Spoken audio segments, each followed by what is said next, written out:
Hey guys, स्वागत है आप सबका मेरे नए यूट्यूब चैनल में।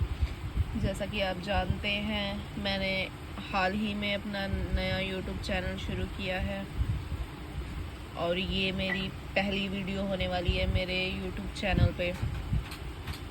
तो इस चैनल के थ्रू मैं आपको कई डिजीज़, कई कंडीशंस के बारे में इंफॉर्मेशन दूंगी।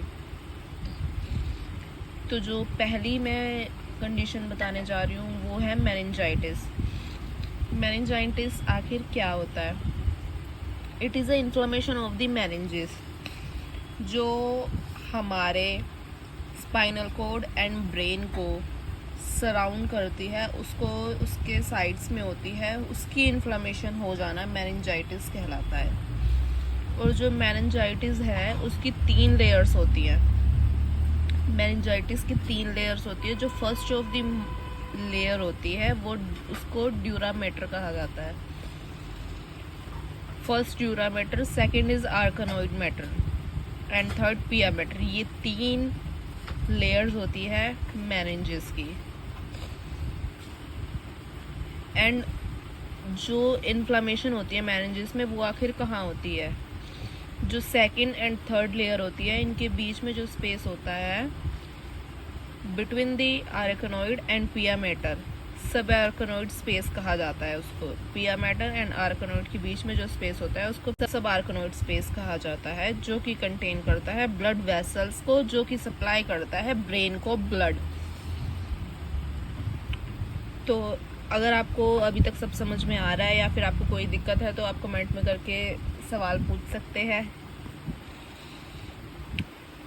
And meninges typically affects the arachnoid. जैसा कि मैंने अभी ऊपर बताया कि मेनिंजेस जो है, मेनिंजाइटिस किसको अफेक्ट करता है? मेनिंजेस में आर्कनोइड एंड पिया मैटर के बीच में जो स्पेस होता है, सब आर्कनोइड स्पेस, उसको वो टिपिकली अफेक्ट करता है। तो आगे बात करते हैं मेनिंजाइटिस होने के कॉजेज। ये किसी भी वजह से हो सकता है, बैक्टीरिया की वजह से भी हो सकता है, वायरस की वजह से भी हो सकता है, फंगई पैरासाइट्स की वजह से भी हो सकता है। हमने कॉजेज की बात कर ली है, अब आगे हम बात करते हैं सिम्टम्स की। अगर किसी व्यक्ति को, किसी पर्सन को मेनिंजाइटिस हो रहा है तो उसको उसकी बॉडी में किस प्रकार के साइन एंड सिम्टम्स, किस प्रकार के लक्षण उसको दिखेंगे? उसको हाई फीवर होगा, हेडेक का सामना होगा, स्टिक नेक होगा, नेक में स्टिफनेस हो जाएगी और अल्टर्ड मेंटल स्टेट, जैसे कि ड्राउजीनेस फील होगी, कन्फ्यूजन होगा एंड डिलीरियम। इनमें से कुछ भी हो सकता है। अगर इन सिम्टम्स को ट्रीट ना किया जाए, अनट्रीटेड छोड़ दिया जाए, तब ये सीवियर हो जाते हैं, जिनमें लॉस ऑफ सेंसरी और मोटर फंक्शन का हो जाता है, कोमा भी हो सकता है पर्सन का और डेथ भी हो सकती है। आगे बात करते हैं डायग्नोसिस की, कि डॉक्टर्स इसको कैसे डायग्नोस करते हैं कि किसी व्यक्ति को, किसी पर्सन को मेनिंजाइटिस है।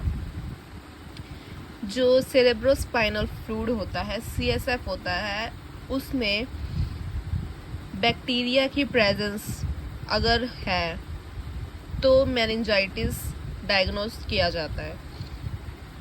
और ये CSF का ये जो सैंपल है can be taken by making a lumbar puncture in spinal tap procedure. Spinal tap procedure है, एक नीडल के थ्रू CSF का सैंपल लिया जाता है स्पाइनल कॉर्ड से।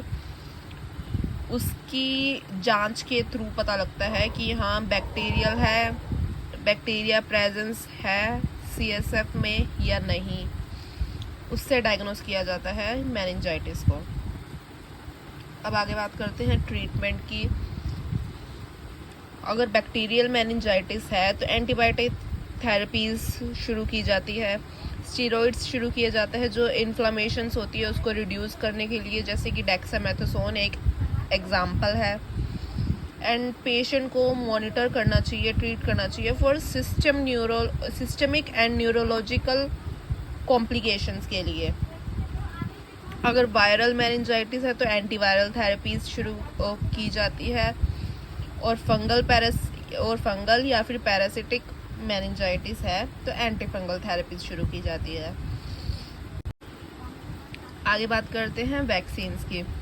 कुछ प्रकार के जो मेनिंजाइटिस होते हैं उनसे प्रोटेक्शन के लिए सेवरल टाइप्स ऑफ वैक्सीन्स भी अवेलेबल है। वो वैक्सीन्स जो है प्रोटेक्ट करती है मेनिंजाइटिस से। तो ये थी हमारी वीडियो, होप आपको अच्छी लगी होगी। और ऐसी वीडियोस देखने के लिए सब्सक्राइब करिए, लाइक करिए।